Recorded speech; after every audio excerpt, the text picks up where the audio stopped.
Israel está comenzando a tener problemas y ha habido ataques y alguna incursión por tierra también de algunos terroristas, en este caso de otro grupo también que se llama Hezbollah, que está tremendamente armado, financiado por Irán y que lleva muchos años en el norte de Israel presumiendo de tener miles. Ellos hablaban de 150.000 misiles, bueno, no sé si será verdad o no, pero lo que está bien claro que este ejército de Hezbollah en el norte es un ejército muy bien preparado, con muchas armas, y no es la primera vez que se enfrentan a Israel. Hay temor, hay mucha incertidumbre acerca de lo que va a pasar. Mi hermana querida Susana, desde Galilea, me llamaba esta mañana y hablábamos un buen rato y me comentaba cómo está la situación. Ya digo, hay mucha incertidumbre, mucho temor. 300.000 personas que forman parte de la, digamos, de la reserva, personas que han estado en el ejército, pero que han vuelto a ser llamados para apoyar a los que están allí combatiendo, han sido llamados. En fin, todo esto está moviendo, está sacudiendo las estructuras, no solamente de Israel, sino que está el Señor hablándonos y dándonos un mensaje, yo creo, muy claro. Yo dije en cierta ocasión, en los días del confinamiento, ¿se acuerdan ustedes? Por allí, por marzo del 2020, que Dios le estaba hablando al mundo con lo que estaba sucediendo. Pero, sobre todo, era un tiempo especial para que la iglesia recapacitara y reflexionara acerca de lo que estaba pasando. Aquellos hermanos que me decían o que decían no tengo tiempo para orar, para leer la Biblia, para estudiar la palabra, yo les dije, pues vais a ver cómo vais a tener tiempo. Ahora vais a tener bastante tiempo porque vais a estar encerrados muchos días, semanas y probablemente hasta meses, para que esa excusa de que no tengo tiempo ya sea desterrada definitivamente de vuestras vidas. Por lo tanto, yo creo que en aquellos meses, en aquel tiempo, 2020, el Señor estuvo tratando con la iglesia, con cristianos tibios, cristianos que se habían dejado de congregar por diferentes motivos, muchas personas que comenzaron a leer la Biblia por primera vez en su vida y tuvieron un encuentro personal con Cristo. Y bueno, y de aquellos días, de aquella temporada, surgió lo que todos conocemos como la iglesia virtual, formada por centenares y centenares de hermanos de todas partes del mundo que se acercaron al Señor, gente que se entregó a Cristo en aquellos días, y nació la iglesia virtual, que hasta el día de hoy pues sigue siendo un instrumento tremendamente poderoso en las manos del Señor, y ahí surgieron iglesias y obreros y lugares de culto y tantas cosas que podríamos mencionar. Ahora el tiempo es diferente. Ahora nosotros, por lo menos, en esta parte del mundo, no estamos encerrados, pero sí están encerrados en sus hogares los habitantes de Israel, que no pueden salir a las calles, no pueden ir los chicos a estudiar a la escuela, no pueden las personas ir a trabajar a sus trabajos, porque el país está en guerra. Pero yo siempre también he dicho, y solamente lo recuerdo, que lo natural es un reflejo de lo espiritual. Repito, lo natural es un reflejo de lo espiritual. ¿Qué está pasando en lo natural? Cosas terribles. Hemos visto imágenes que nos han dejado a todos con los pelos de punta, y otras muchas que no hemos querido publicar. Y todo esto, la pregunta es, ¿Dios lo ha permitido, sí o no? ¿O es que aquí el diablo puede hacer lo que le da la gana, cuando le dé la gana y cuando quiera y donde quiera? Yo creo que el que controla la historia, el que quita y pone reyes, el que permite o impide cosas es nuestro Dios. Y el diablo no puede hacer nada sin permiso de Dios. Siempre recuerden eso. El diablo no puede hacer nada sin permiso de Dios. ¿Se acuerdan cuando el endemoniado Gadareno, los demonios que habitaban en él, le pidieron permiso al Señor para entrar en aquella piara, en aquel hato de cerdo? ¿Se acuerdan ustedes? Bueno, pues ahí tienen un ejemplo. El diablo está sometido a Dios. Libro de Job, léanlo detenidamente, léanlo tranquilamente, y se van a dar cuenta que Satanás actuaba hasta donde el Señor le permitía actuar porque el diablo no es un ser, digamos, autónomo, que pueda hacer lo que le dé la gana, sin darle cuentas a nadie, ni muchísimo menos. El diablo es un ser que tiene que estar sometido a Dios, le guste o no. Porque Dios es el que permite, el que impide, el que autoriza, el que abre o el que cierra. Y en esta ocasión, Dios ha permitido todo lo que ha sucedido.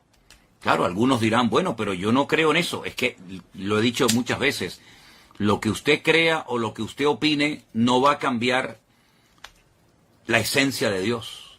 Y Dios tiene todo el permiso y toda la autoridad para hacer lo que quiera y cuando quiera, cuantas veces le dé la gana, porque para eso es Dios. Y no está sujeto a leyes humanas ni a ningún tipo de limitaciones. Él es Dios soberano, Rey de toda la tierra es de Dios y su plenitud, y por lo tanto, cuando Él permite algo es porque es necesario que eso que sucede haya sucedido de esa manera. Cuando el hombre peca contra Dios, cuando el hombre pisotea la sangre de Cristo, cuando el hombre se mete contra el Evangelio, las consecuencias a corto y a largo plazo son terribles, terribles.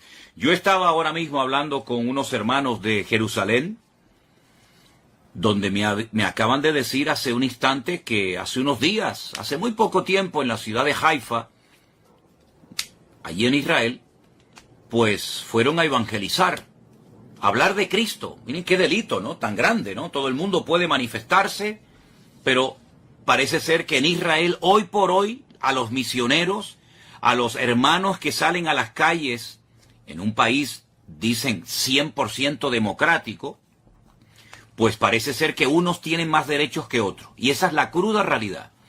Yo he visto cómo a personas en Jerusalén se les ha escupido, se han quemado nuevos testamentos, se les ha perseguido, se les ha criticado, se los ha expulsado de zonas porque son cristianos, son enemigos, ¿verdad? Y hay que expulsarlos. Pero luego, sin embargo, se hacen otras manifestaciones, otros colectivos totalmente antibíblicos, incluso algunos que hasta odian y oran en contra del Estado de Israel, se les permite salir con sus banderas, con sus pancartas y hacer todo tipo de manifestaciones en público, pero a los cristianos no. A los cristianos no se les permite evangelizar. Y si no, inténtelo, si no me cree, haga usted la prueba, coja mañana tratados, folletos, Biblias, Nuevo Testamento, váyase por ejemplo a Jerusalén y póngase donde usted quiera. A ver si usted tiene la libertad de repartir libremente. Ni se le ocurra, porque la van a expulsar y le van a impedir y la policía se le va a tirar encima. Entonces, ¿de qué estamos hablando? ¿Del pueblo de Dios? Mire, está pasando en Israel hace muchos años, no ahora, hace muchos años está pasando lo mismo que pasó en la época de la iglesia primitiva. Que a los líderes religiosos no les gustaba que a los apóstoles predicaran de Cristo en las calles. Los encarcelaron, los torturaron. ¿Dónde mataron a Esteban? Yo pregunto, ¿dónde mataron a Esteban? ¿Y quién mató a Esteban? A Esteban no lo mataron gentiles. ¿Qué le hicieron a Esteban? ¿Quién estaba presente en la ejecución de Esteban? ¿No estaba por ahí un jovencito, un tal Saulo de Tarso? ¿Saulo de Tarso de dónde era? ¿De Japón? ¿De Babilonia? ¿De España? ¿De dónde era Saulo de Tarso? ¿De dónde eran los que apedrearon a Pablo? ¿Quiénes eran los que le impedían a los apóstoles predicar el evangelio libremente en la ciudad de Jerusalén? ¿Quiénes eran? Ustedes saben la respuesta, está en el libro de los Hechos, solamente es cuestión de leer la Biblia. Entonces es exactamente lo mismo, pero ya no estamos en el siglo I, estamos ahora ya en el año 2023. Y todavía en Israel está prohibido evangelizar. Ustedes sabían que en Jerusalén hay una universidad de los mormones. Una universidad, unas propiedades, unas instalaciones tremendas que tuvieron que costar muchos miles, tal vez millones de dólares, no lo sé. Bueno, se les permitió hacer eso en Jerusalén con la condición de que no evangelizaran. Porque ustedes saben perfectamente que los mormones salen por ahí a repartir sus folletos, a evangelizar. Bueno, no lo pueden hacer, no lo pueden hacer.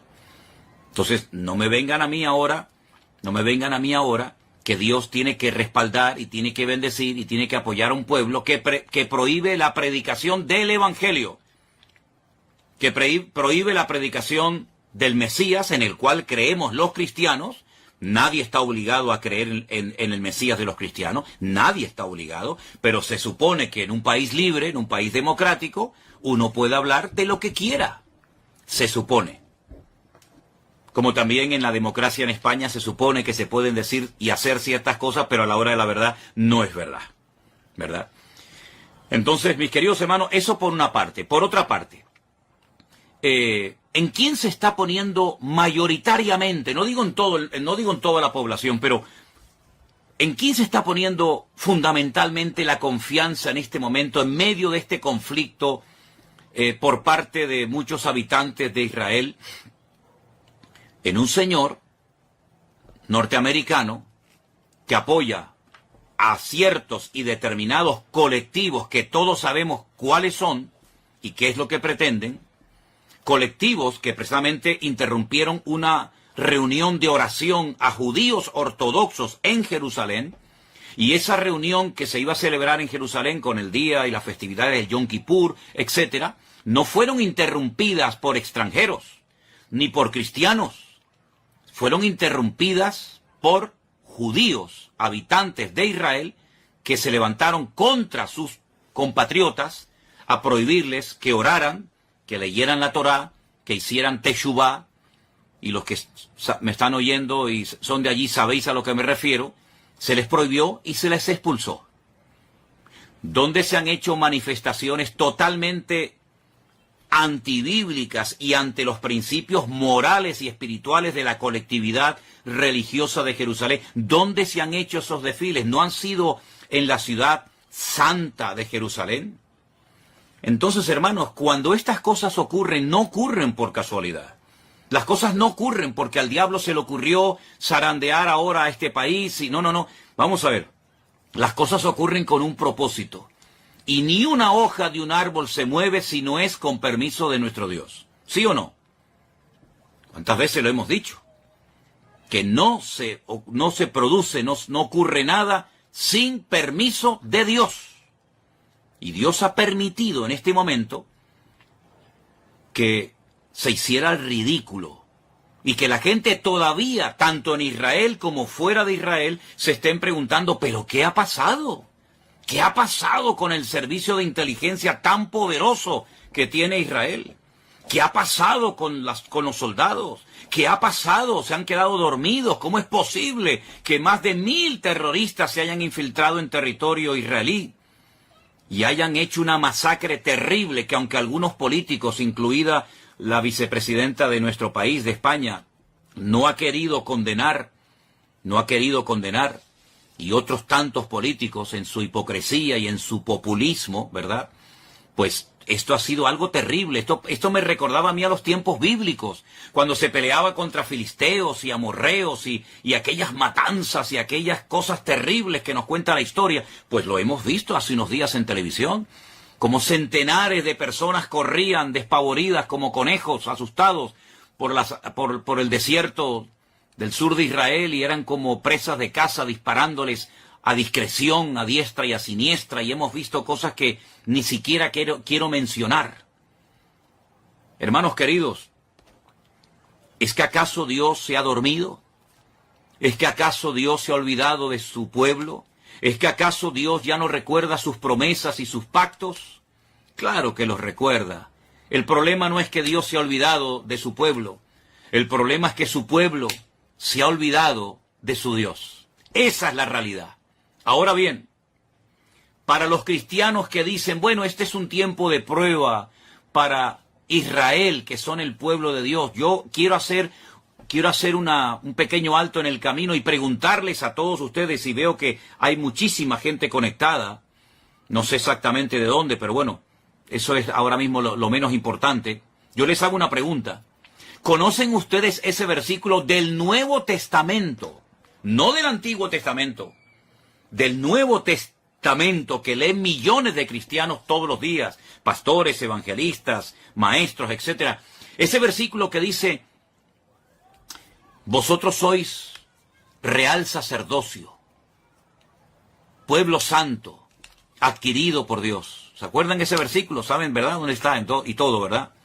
Vosotros que no erais pueblo, ahora sois pueblo de Dios, real sacerdocio, nación santa, pueblo adquirido por Dios para que anunciéis las virtudes de aquel que os llamó de las tinieblas a su luz admirable. Entonces, mi pregunta es, ¿somos los cristianos pueblo de Dios? ¿Sí o no? Respóndame ustedes, que yo estoy viendo ahí cómo están escribiendo muchas personas. ¿Somos los cristianos, vuelvo a preguntar, ¿somos los cristianos pueblo de Dios o no somos pueblo de Dios? ¿O el único pueblo de Dios que existe sobre la faz de la tierra se llama Israel? Y nosotros, entonces, si no somos pueblo de Dios, ¿qué somos entonces, hermanos? ¿Qué somos entonces? Si no somos pueblo de Dios, somos otro pueblo diferente. Dios tiene entonces dos pueblos, uno judío y uno gentil. O Dios tiene un solo pueblo, y a ese único pueblo pertenecen judíos, españoles, japoneses, americanos, latinos. Dios tiene un solo pueblo. Entonces, si somos el pueblo de Dios, y yo creo que en eso, no lo sé, estaremos la inmensa mayoría de creyentes de acuerdo. Si somos el pueblo de Dios, y veo que muchos están contestando, sí, pastor, sí, somos el pueblo, muy bien, pues entonces a todos los que están diciendo que sí somos el pueblo de Dios, y a los que no lo están contestando, pero saben que somos el pueblo de Dios, yo les quiero leer estos versículos. Y dicen así: si se humillare mi pueblo. Usted ha dicho que somos pueblo de Dios, lo acaban de escribir muchos de ustedes. Sí, amado pastor, somos el pueblo de Dios. Gracias, hermano. Si se humillare mi pueblo, sobre el cual es invocado mi nombre, y oraren, y buscaren mi rostro, y se convirtieren de sus malos caminos, entonces yo oiré desde los cielos y perdonaré sus pecados, y sanaré su tierra. Vuelvo a hacer la pregunta de antes. ¿Somos los cristianos hijos de Dios y pueblo de Dios, sí o no? Sí, ¿verdad? Pues entonces, ¿qué estamos esperando para, como pueblo de Dios, humillarnos, invocar su nombre, orar, buscar su rostro, convertirnos de nuestros malos caminos, dejarlos a un lado? ¿Qué estamos esperando, hermanos queridos? Sí, ya veo que saben el versículo dónde está y todo. Segunda de Crónicas 7:14, efectivamente, ese es, mi hermana Mónica. Segunda de Crónicas 7:14. Pues si somos el pueblo de Dios, seamos coherentes con lo que decimos. Porque es una incongruencia decir somos pueblo de Dios para lo que nos interesa. Y ahora que está viniendo la hora de prueba a todas las naciones de la tierra, decir no, eso ahora es para los judíos. Entonces, ¿en qué quedamos? ¿Somos o no somos el pueblo de Dios? No seamos hipócritas, no seamos fariseos, no seamos pueblo de Dios para las promesas y para los privilegios y para las bendiciones, y después resulta que no somos pueblo de Dios cuando viene la ira de Dios, cuando viene la justicia de Dios, etcétera, etcétera, etcétera. Hay un mensaje muy bonito que el Señor le da a una de las iglesias que son mencionadas en el libro del Apocalipsis. Y dice lo siguiente: yo conozco tus obras, he aquí que he puesto delante de ti una puerta abierta, la cual nadie puede cerrar, porque aunque tienes poca fuerza, has guardado mi palabra y no has negado mi nombre. ¿Qué le parece? Por cuanto has guardado la palabra de mi paciencia, yo te guardaré de la hora de la prueba que ha de venir sobre el mundo entero. Ahora les digo dónde estoy leyendo. Yo te guardaré de la hora de la prueba que ha de venir sobre el mundo entero para probar a los que moran sobre la tierra. ¿A quién van dirigidas esas palabras, hermanos? ¿Solamente a los judíos? No. Esas palabras las escribió el apóstol Juan porque el Señor Jesucristo, el que murió en la cruz y resucitó al tercer día, le dijo: escribe lo que has visto, lo que has oído, lo que es y lo que será, y envíalo a las 7 iglesias. Y este mensaje va dirigido a la iglesia de Filadelfia. Yo sé que en España la iglesia de Filadelfia son las iglesias de los hermanos gitanos, Pero la iglesia de Filadelfia era una congregación que existía hace 2000 años en la zona de Turquía, de Asia Menor. Y fueron palabras dirigidas por Cristo a una iglesia, a su pueblo. Apocalipsis capítulo 3, del versículo 7 en adelante. Yo te guardaré de la hora de la prueba que ha de venir sobre el mundo entero para probar a los que moran sobre la tierra. He aquí yo vengo pronto, retén lo que tienes para que ninguno tome tu corona. ¿Qué le parece? Somos el pueblo de Dios, ¿verdad? Muy bien. Pues entonces vamos a comenzar a poner en práctica Segunda de Crónicas 7:14. Vamos a comenzar a humillarnos. Vamos a dejarnos ya de perder el tiempo. Vamos a dejarnos de utilizar las redes sociales para tonterías. Y vamos a utilizar todos los recursos y medios habidos y por haber que el Señor ponga a nuestro alcance para predicar la palabra de Dios, la sana doctrina, lo que Cristo quiere que prediquemos, y no perdamos el tiempo en aquellas cosas que no edifican y que no son de Dios. Pueblo de Dios es aquel hombre y aquella mujer, da igual si es judío, japonés, coreano, español o latino, da igual. Pueblo de Dios es todo aquel hombre y toda aquella mujer que ha sido, voy a utilizar un término bíblico, lavado, comprado, redimido por la sangre de Jesucristo. Esos son el pueblo de Dios. Dios no le va a pedir la nacionalidad o el pasaporte a nadie. Pueblo de Dios somos aquellos hombres y mujeres que hemos abrazado a Cristo, hemos creído en Él y lo hemos hecho nuestro Señor, nuestra cobertura y nuestra autoridad. Por eso cuando yo veo al pueblo de Israel casi rogándole, suplicándole al señor Biden, al señor de los Estados Unidos, que el pobrecito ya no sé ni cómo se puede mantener en pie. Por favor, ayúdennos, no nos abandonen, no nos dejen solos. Y vemos al señor Biden saliendo y diciendo, no les vamos a dejar solos, aquí estamos nosotros. Miren, escúchenme una cosa, si no claman ahora al Dios de Israel, los que viven allí, los que necesitan ver una manifestación poderosa del poder de Dios, si no claman a Dios, sino que se refugian y miran al tío Sam y miran a América, cuando termine esta guerra, que va a terminar, por supuesto, y que Dios la va a ganar, y que Dios la va a ganar, ¿quién se va a llevar la gloria? ¿Dios? ¿O los que ayudaron al pueblo de Israel? Porque que yo sepa, el señor Biden tiene de cristiano lo que yo tengo de obispo católico. Yo soy más obispo católico, hablando, bromeando, que el señor Biden de cristiano. El señor Biden de cristiano no tiene nada, nada, nada. Lo que apoya el señor Biden es antibíblico.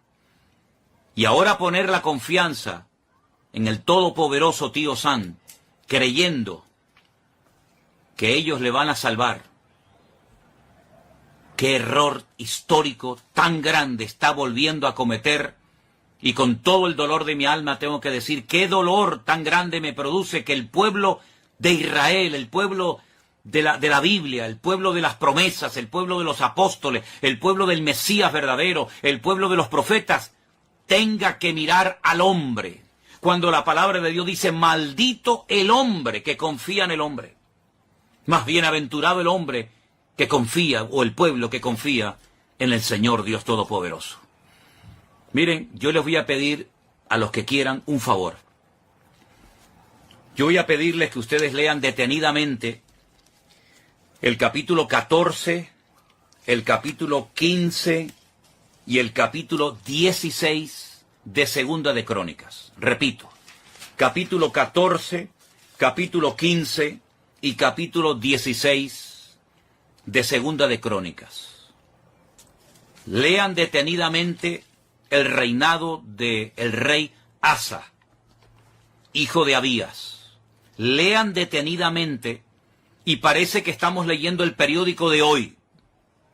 Yo voy a hablar, Dios mediante, el domingo, en el culto que vamos a retransmitir por la tarde desde nuestra iglesia aquí en Santa Cruz de Tenerife. Voy a hablar de estos capítulos y de este personaje, porque se vuelve otra vez a repetir la historia. Mira, cuando un creyente pastor, profeta, evangelista, me da igual, porque usted sabe que hoy en día hay algunos en el ministerio que si no dicen lo que son, el doctor, el apóstol, como que se sienten mal, porque su identidad no se la da Cristo, su identidad se la da el cargo, su identidad se la da lo que hacen. Soy el presidente de la denominación tal, soy el director. Bueno, ustedes saben que siempre hay este tipo de personas. Mire, si esas personas con cargos, con autoridad, confían más en el poder de su denominación, o tienen más confianza en su economía, en su patrimonio, que en Dios, están totalmente perdidos. Están totalmente ciegos. Y mucha parte del pueblo de Dios, y ya les he dicho quién es el pueblo de Dios, y si no, dele para atrás cuando termine esta intervención que estoy haciendo en esta tarde, cuando usted se pregunta en quién estoy poniendo mi confianza, pues, ¿en quién? Es quién estamos poniendo nuestra confianza. ¿En Dios? ¿En su palabra? ¿En sus promesas? ¿En los hombres? Mire, solamente le voy a leer un versículo de Segunda de Crónicas 14:11. Escúchelo bien. Oh Señor, para ti no hay diferencia. No hay diferencia alguna en dar ayuda al poderoso o al que no tiene fuerzas. Ayúdanos, oh Señor Dios nuestro, porque en ti nos apoyamos y en tu nombre venimos contra este ejército. Oh eterno Dios, tú eres nuestro Dios, que no prevalezca contra ti el hombre. Segunda de Crónicas, capítulo 14, verso 11. Ay, Señor, bendito sea tu nombre, si ahora mismo el representante de Israel, sus ministros, etcétera, sus líderes políticos y religiosos, hicieran en público en los canales de televisión, que pueden hacerlo sin ningún problema. Ahora mismo llaman a los distintos canales de televisión, mensaje nacional, proclamación de ayuno y de oración. Y voy a hacer la oración bíblica que hizo el rey Asa en un momento de su vida, antes de que se torciera. Oh Señor, para ti no hay diferencia alguna en dar ayuda al poderoso o al que no tiene fuerza. Ayúdanos, Señor Dios nuestro, porque en ti nos apoyamos. Hoy no puede decir eso Israel. Hoy no lo puede decir. No se están apoyando en el Dios de Israel. Se están apoyando en otras cosas, en otras personas. Maldito el hombre que confía en el hombre. Bueno, pues, si hicieran esta oración desde lo más profundo de su corazón, el problema ya está resuelto. Ya estaría resuelto en 5 minutos. Se acabó. Olvídense de Hezbollah, olvídense de los misiles, olvídense de los cohetes, olvídense de Hamás. Todo estaría solucionado en 5 minutos. Si el pueblo de Dios se humillara e hiciera, por ejemplo, esta oración, y que añadiera lo que quisiera, pero que por lo menos hiciera desde lo más profundo del corazón, en un genuino arrepentimiento, hiciera esta oración, el problema en este momento, allí en Oriente Medio, en Israel, ya estaría solucionado. Las 300.000 personas, muchos hermanos nuestros que están ahora mismo allí, con su fusil, dejando atrás a sus familias, a sus hijos, si se hiciera esta oración a nivel nacional, así como cuando se para el país, cuando hay ciertas y determinadas festividades y los que viven allí lo saben, y se bajan de los carros, se bajan de los coches y agachan la cabeza en señal de respeto y de reverencia. Si ahora mismo se parara Israel delante de Dios, hiciera esta oración, y pienso que el mejor lugar y más seguro es ahora mismo en la base. Sí. Entonces, totalmente. Mira, si me permiten, tenemos a una hermana, que desde la ciudad de Jerusalén le vamos a dar paso un momentito, lo vamos a hacer vía telefónica y espero que se oiga bien la conversación. Así que si me permiten un segundito, vamos a darle paso a nuestra hermana Marta. Hermana Marta, buenas tardes, Dios te bendiga. Dios te bendiga, gracias. Marta, estamos en este momento en directo en un programa que lo llamamos El Pastor Online con hermanos que viven en Tel Aviv, pero quería llamarte un momentito porque hemos oído que hoy también en Jerusalén han sonado las alarmas y creo que en Motzai Lit ha habido también algún movimiento que otro, y yo he estado viendo durante todo el día el cótel, el muro de los lamentos, y vi también a la gente corriendo. ¿Cómo es la sensación, cómo es el ambiente que se respira en este momento en la ciudad de Jerusalén? Te escuchan muchos hermanos, ¿sí? Así que adelante. Bueno, yo en el momento que sonó la sirena yo estaba en el supermercado. porque mi hijo me dijo que tenía que proveerme de todo por esta situación. En este momento, una vez que termina la sirena, a los 10 minutos la gente sale, y ahora aquí donde yo vivo no se escucha absolutamente nada, así que no puedo saber más que lo que veo por televisión. Sí. ¿Cuál es tu sensación con esta guerra? Porque tiene características completamente diferentes a otras que tú ya seguramente has vivido. ¿Qué notas de diferente en esta situación de este momento? Primero, que nos tomaron por sorpresa, y esto nunca sucedió en Israel, jamás. Yeah. O sea, pasó a las 6 de la mañana del día sábado, justamente un sábado, el día que de acuerdo a la tradición es Simchat Torah, o sea, el día que se recibió la Torah.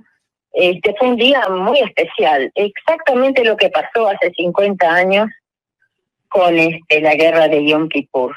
O sea, tomaron al pueblo de sorpresa. La diferencia es que en la guerra de Yom Kippur no murieron personas civiles, y acá la matanza es de civiles y de soldados también. Es terrible por la cantidad de muertos, la cantidad de heridos, la cantidad de gente que son rehenes, que eso lo van a usar como moneda de cambio, por supuesto. Claro. Así que es algo muy terrible, porque no hay, en este momento, se dice que en este momento empezó la guerra, porque en este momento el ejército va a entrar también por tierra, y eso hay que orar muchísimo, porque es muy peligroso. Van a caer muchos soldados. Una cosa es cuando sale la aviación, que ellos se defienden desde arriba, desde el cielo, pero cuando los soldados entran es otra situación. Es muy terrible, es muy, muy, muy terrible. Me imagino que, bueno, tú como creyente, las iglesias, las congregaciones están todas cerradas, está todo el mundo orando por esta situación terrible que se está viviendo en el país. Y tu sensación es que, ¿cómo va a terminar todo esto? ¿Cuál es tu sensación como creyente en el Señor?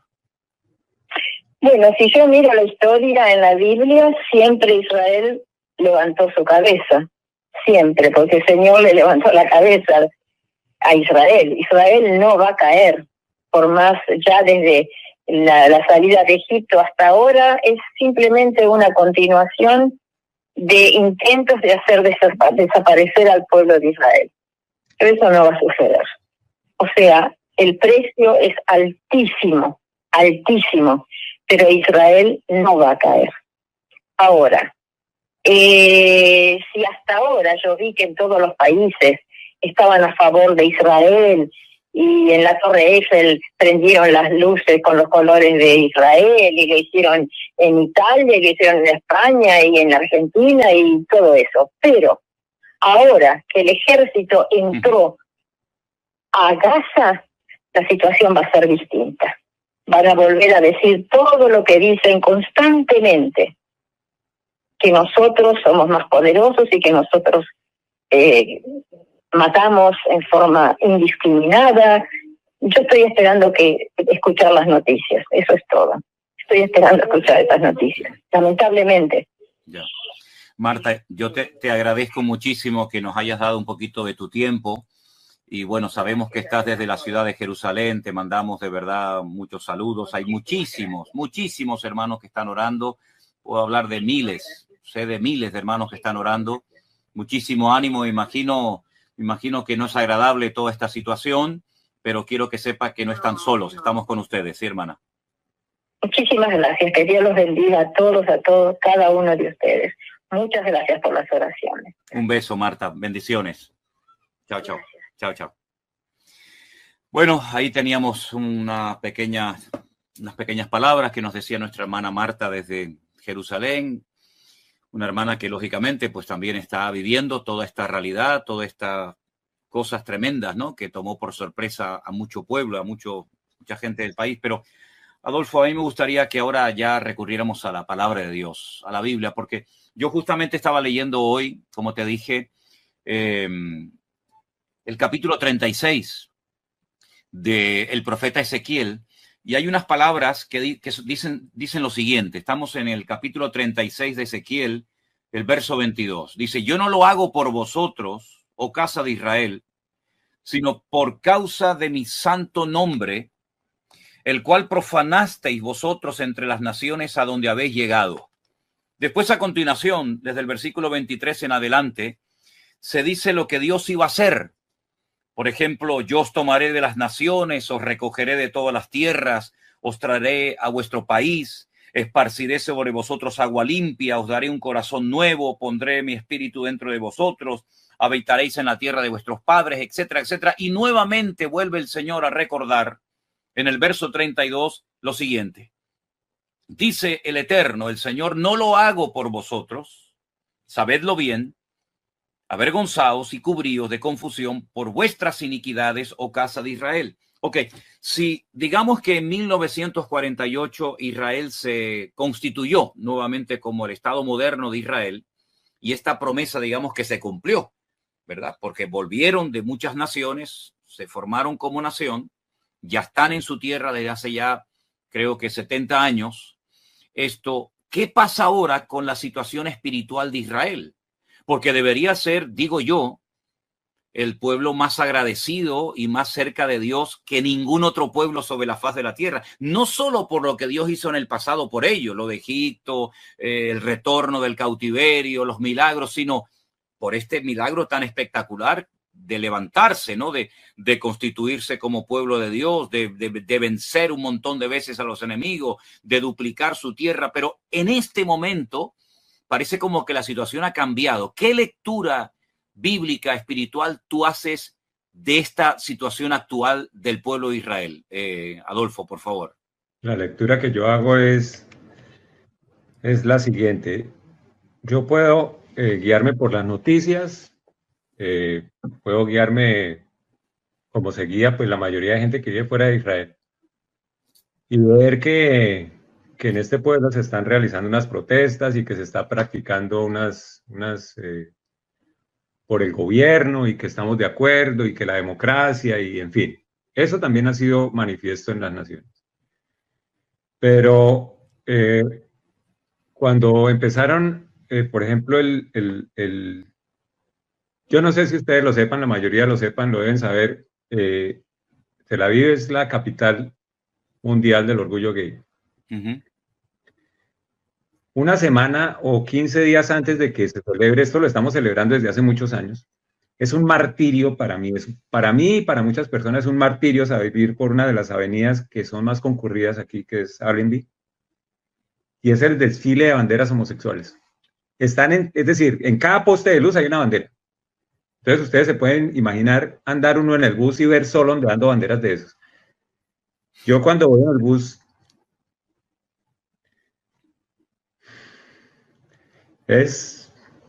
da mucha rabia, ¿sí me entiendes?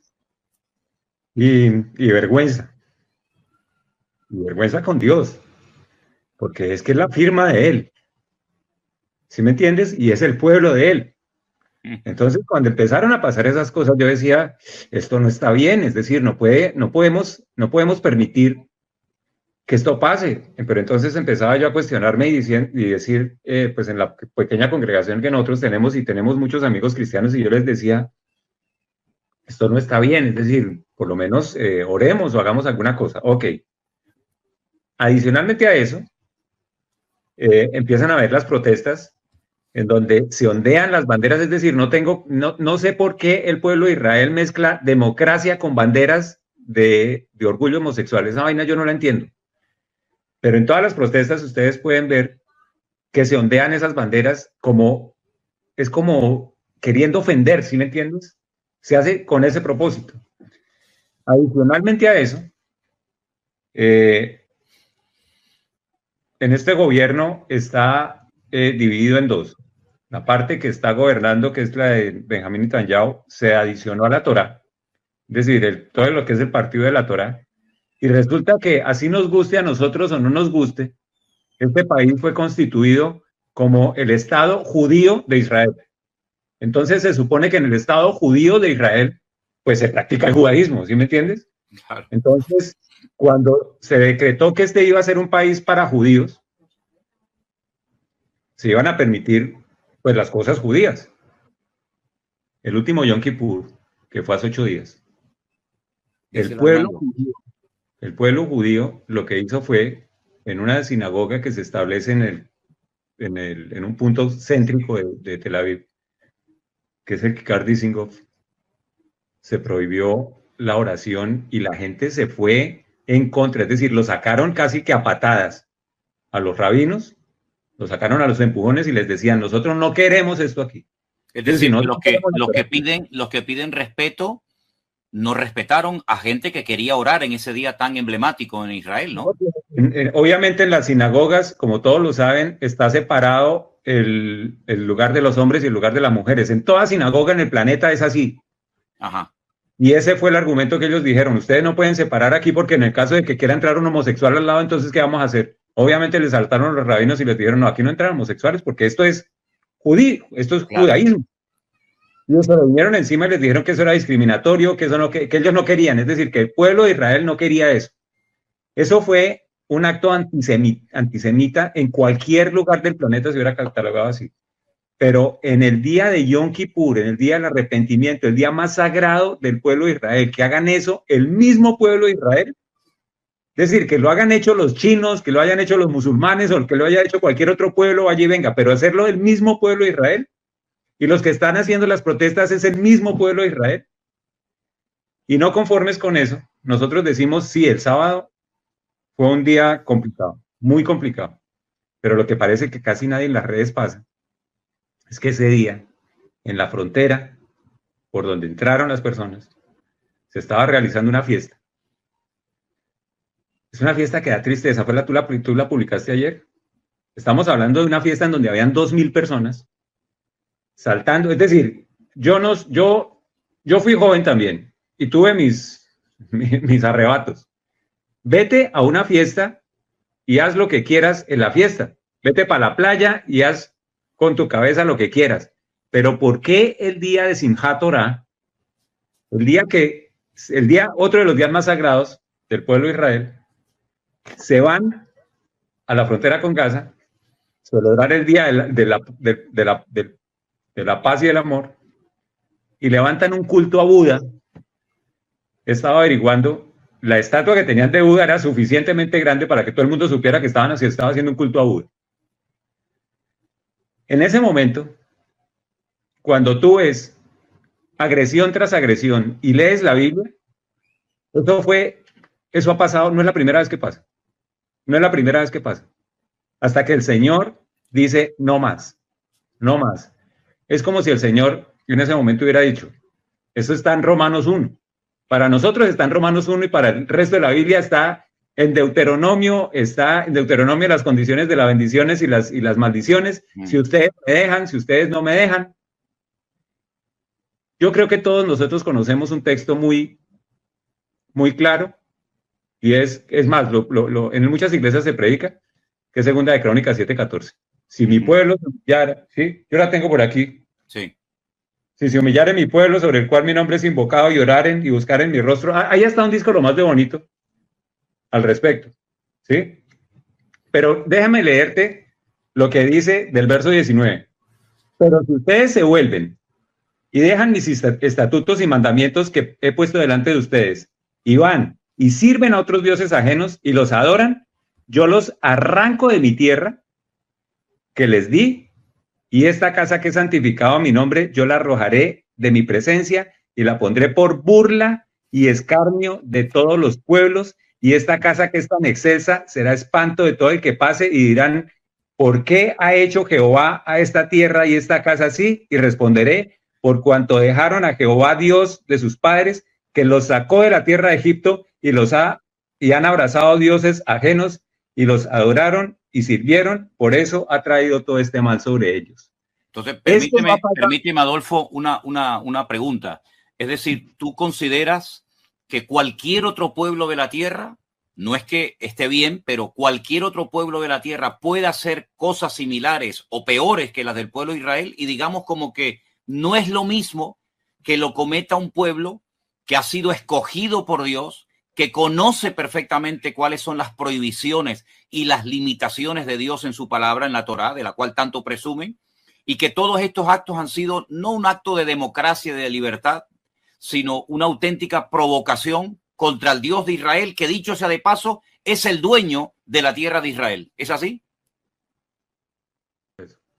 Yo ese sentimiento no lo tengo hace una semana y mi esposa es testigo de eso.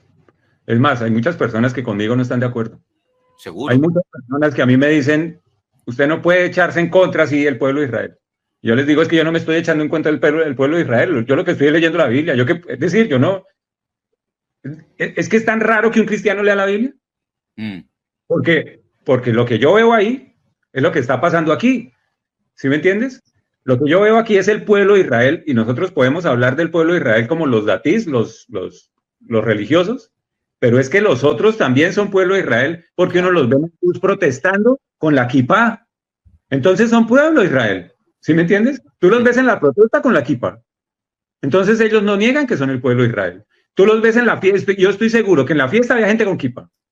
Entonces ellos saben que es el pueblo de Israel. Si ellos saben que es el pueblo de Israel, ¿cómo no se atienen a las reglas del Dios de Israel? ¿Sí me entiendes? Es más, todas las personas la mayoría de personas que estaban ahí, hicieron aliyá, ¿sí? Ellos supieron que Dios las trajo. Mi esposa hizo aliyá. Eso es un milagro. Es como una contradicción, es decir, me identifico con el pueblo de Israel, hago lo que tú dices, aliyá, que es emigrar, subir a Israel, me hago judío, tengo documentación judía, algunos habrán participado o no todavía del ejército de Israel, pero no acato las leyes que el Dios de Israel ha establecido para ese pueblo específicamente. Nosotros tenemos un Padre tan bondadoso que podríamos llamarlo que es el Dios, es decir, el Padre más bondadoso con las riquezas más grandes.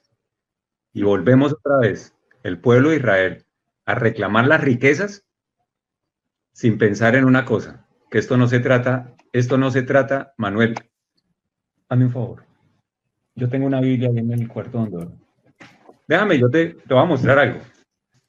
Tú sabes hebreo. Ajá. ¿Qué dice ahí?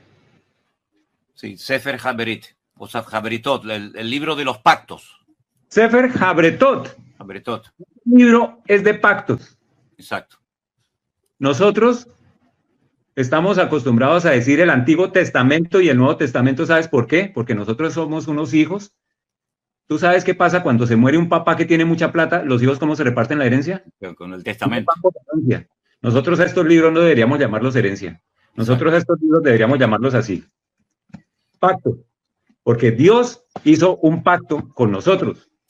Y un pacto es de dos. Un pacto no es de uno solo. Exacto. El mismo pacto.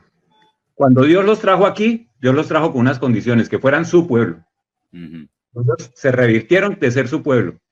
Vinieron y se disfrutaron lo que Dios les regaló, su pueblo, los trajeron. Aquí estamos disfrutando y ahora me devuelvo, porque es que este Dios era el Dios del Antiguo Testamento. Y yo creo que en esta ocasión Dios mostró que Él no es el Dios del Antiguo Testamento, sino que Él es Dios, el Dios vivo para Amén. todos nosotros, que es el que realmente.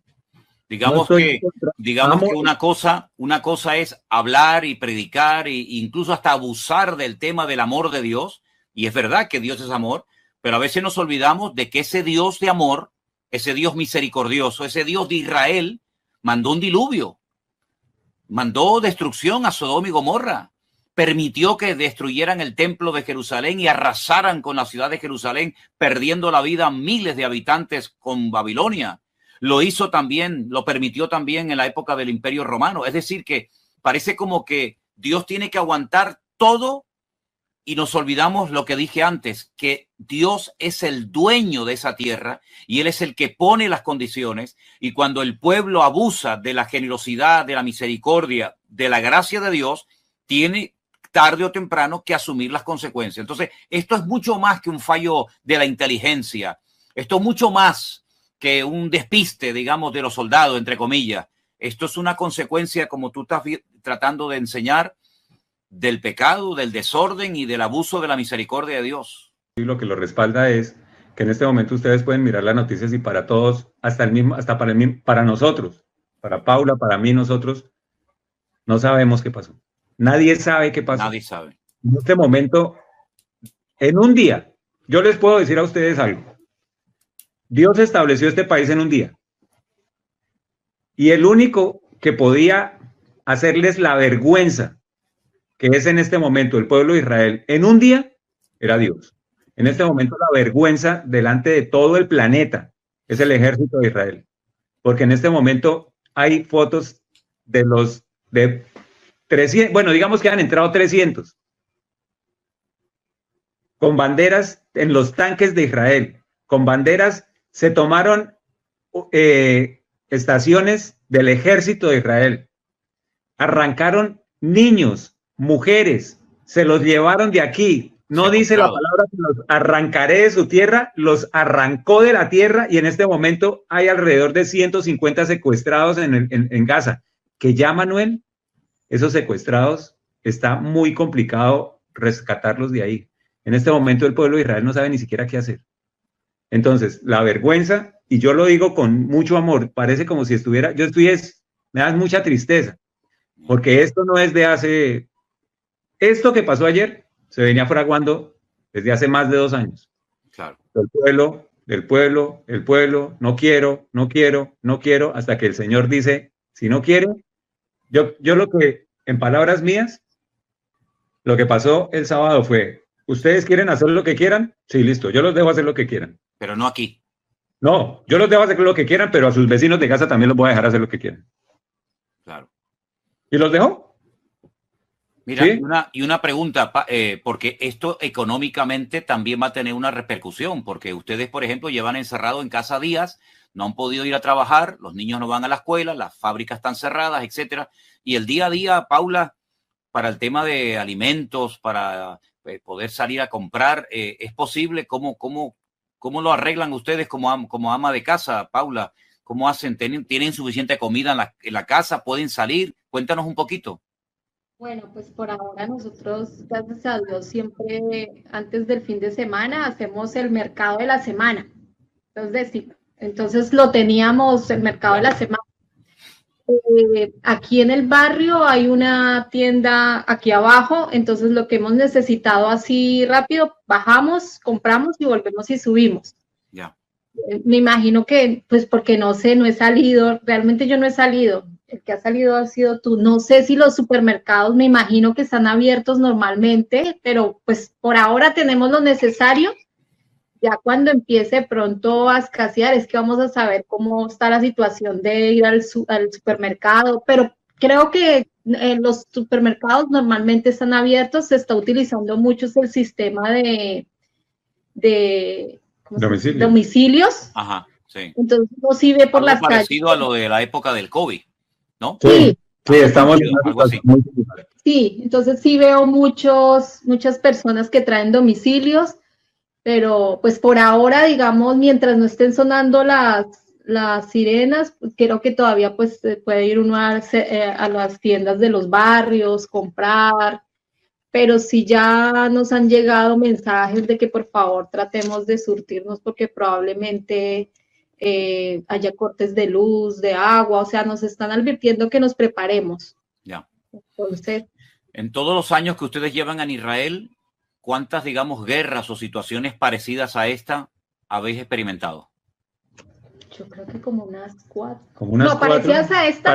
Parecidas a esta. Esta es única, esta es diferente a todas. Esto es absolutamente diferente. Sí, o sea, es que esto para nosotros comenzó el sábado a las 6:30 de la mañana. Nosotros estamos acostumbrados, esto es bastante particular para las personas que nos están viendo porque nosotros estamos acostumbrados a que suenen las sirenas. Salimos, después esperamos el boom, que es un boom muy fuerte, entramos y seguimos nuestra vida normal. Claro. Máximo, salimos, suenan 3 boom y entramos. El sábado empezaron a las 6:30 y a las 9 de la mañana no habían parado. Es decir, 2 horas estuvimos afuera a punta de boom. Y ahí fue que todo el mundo ya empezamos a darnos cuenta que estaba pasando algo que no era normal. Mientras que estaban aquí haciendo boom, ellos estaban entrando por Gaza, Claro. mientras que estaban distrayendo a todo el país. Es más, ahí es donde se nota que la operación es, es más grande de lo que se piensa. Y esta guerra se va más grande de lo que se piensa, obviamente, porque ya se están alistando. Mira, no es casual que el gobierno de Estados Unidos, esa es la otra que yo no entiendo, porque ahí en la palabra donde es el pueblo judío, y ahí dice, si se humilla a mi pueblo, yo lo respaldo. Amén. Pero hoy estamos humillándonos al gobierno de Estados Unidos, que es el mismo que está proclamando que aquí que no se tiene que hacer una reforma, que aquí la Torah no puede funcionar. Entonces, ¿ante de qué nos estamos arrollando? Y estos caballeros mandan, para pelear con Gaza, mandan un avión B-12, tú sabes que es un B-52. Sí, el grandote. Y un portaaviones para pelear con Gaza. Eso es muy particular. No tiene sentido. Sí. Eso es una verdadera provocación contra el pueblo de Irán. Están pasando cosas muy raras. Es la primera vez que pasa. La Biblia nos habla en la lista enorme que tenemos de datos sobre los acontecimientos finales, en Apocalipsis, en Daniel, en Tesalonicenses, etcétera. Mateo 24 nos habla de guerras, de rumores de guerras, de pestes, de terremotos, etcétera. Ahora, también la Biblia nos habla de una guerra muy grande, de unas proporciones descomunales, que es la guerra de Gog, de Magog, en el valle de Josafat, valle de Megiddo, la batalla de Armagedón. Esta batalla que se está librando o se va a librar en los próximos días no tiene nada que ver con esa batalla, ¿no, Adolfo? ¿Dónde entra todo esto con la batalla final de Armagedón? ¿Cómo lo encajamos? Está en Ezequiel capítulo 38. Exacto. ¿Cierto? Profecía de Gog. Y dice que él va a poner a Gog, pero da unas características de esa guerra. Y es que todo el pueblo, ellos van a entrar. En este momento no recuerdo dónde está el verso. El versículo 11 de ese capítulo es muy interesante porque dice que subirá contra una tierra indefensa y de contra gentes tranquilas que habitan confiadamente. Todas ellas habitan sin muro y no tienen cerrojos ni puertas. Eso es una tranquilidad total y absoluta, que no es el caso de ahora. Imagínate que nosotros en este momento los cerrojos los abrieron, nadie está tranquilo y absolutamente ese verso no se completa. Ahora, ¿qué es lo que sí pasa? Lo que sí pasa es que en este momento hay una guerra anterior que casi no se publicita, como dicen, y está en el Salmo 83. En el Salmo 83 dice que en pocas palabras es una guerra en donde los participantes son exclusivamente los pueblos circundantes de Israel. Eso, sumado a Sofonías, capítulo 2, en donde nos dice qué va a pasar con Gaza y nos dice por dónde va a empezar. Va a empezar Gaza, Ashkelon, Asdod, Ecrón, Siria, ¿sí? Ahí nos dice los participantes. Ahora, ¿qué es lo interesante cuando tú lo ves desde el punto de vista que tú hablaste con respecto a Ezequiel 36, que dice, yo no lo voy a hacer por causa de ustedes, sino por causa de mi nombre? Así es. En este momento, esa guerra que se aproxima, el Señor ya dijo desde siempre que a Israel no lo va a desarraigar nadie, y eso lo va a cumplir él. Ajá. Esta guerra se debe ganar para que nosotros estemos en paz con todas las fronteras que tenemos al lado. O sea que va a ser una batalla contundente, librada por el Dios de Israel, no por el pueblo de Israel. Y eso ya lo ha hecho también. Entonces, lo que nosotros no podemos asegurar es que esa batalla sea la misma que está en Ezequiel 38, claro, porque no cumple con esos requerimientos. Y en ese momento, y para mi entender, el pueblo de Gog y Magog también está un poquito más arriba de Turquía. Entonces, también tiene que entrar Turquía, y también en esa guerra de Gog y Magog tiene que entrar, tienen que hacerse unas alianzas entre Turquía y Arabia. Es decir, que aunque esta guerra va a ser larga y dolorosa, ¿verdad? Y mucha gente ya ha perdido la vida y lamentablemente los que quedan, todavía lo peor está por venir. Aún hay cosas peores que vendrán de cara al futuro. Aquí el problema, es así como dicen, nosotros ya sabemos quién va a ganar. Nosotros, como Israel lo digo. Mm. La cuestión es qué tanto vamos a perder por ser un pueblo rebelde. Y es triste porque, pues yo no quiero, yo sé que el Señor a nosotros nos va a proteger, pero por ejemplo mis hijas, es muy difícil que mis hijas me llamen y me digan, acabo de morir otro amigo mío, Claro, porque, porque de todas maneras ellas también están allá, ¿no?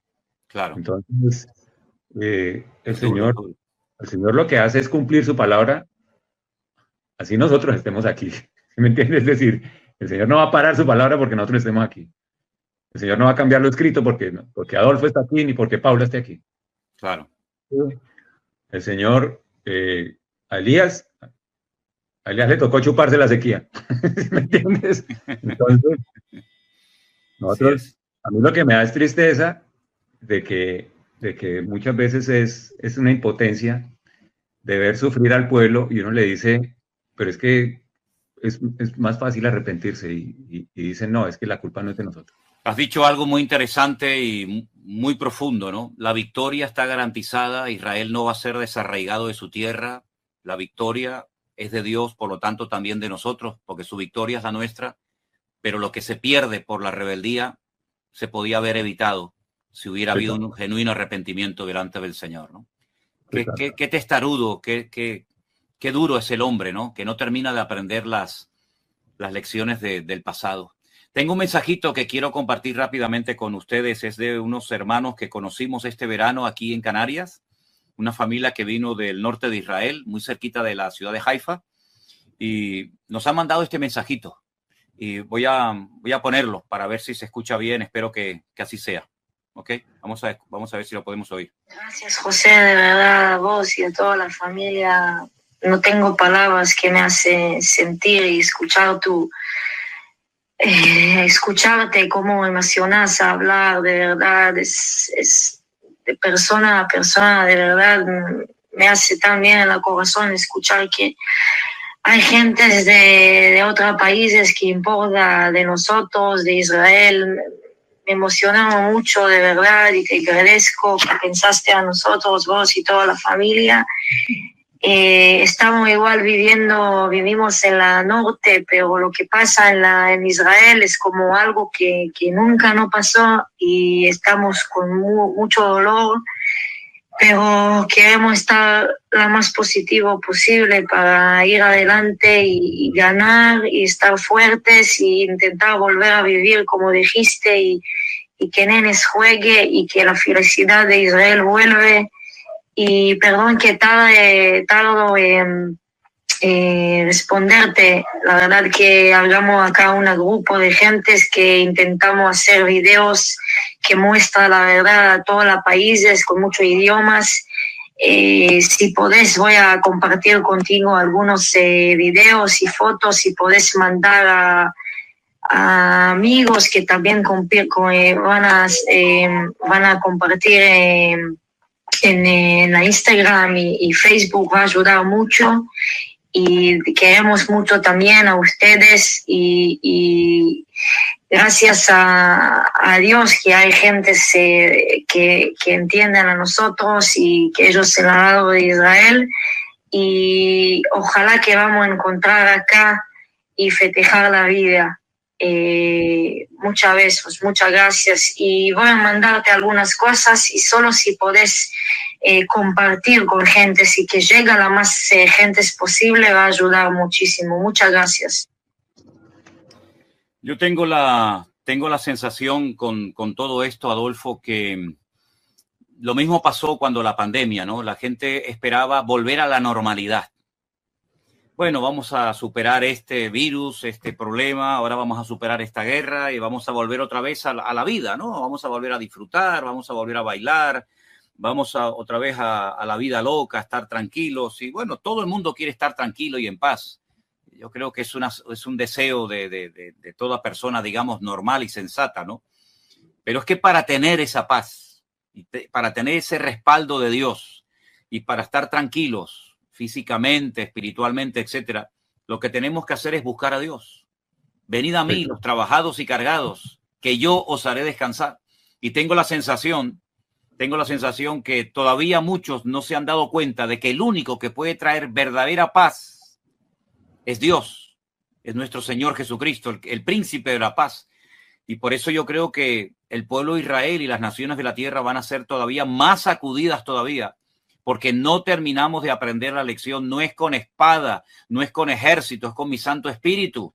Y seguimos empeñados en tener un ejército fuerte y seguimos empeñados en ser felices y en ser optimistas. Está muy bien todo eso, pero separados de mí, dijo el Señor, nada podéis hacer. Israel ha quedado en evidencia de que si no es por el respaldo de Dios, Israel es tan vulnerable o más que cualquier nación, incluso diría que más, porque tiene más enemigos que cualquier otra nación.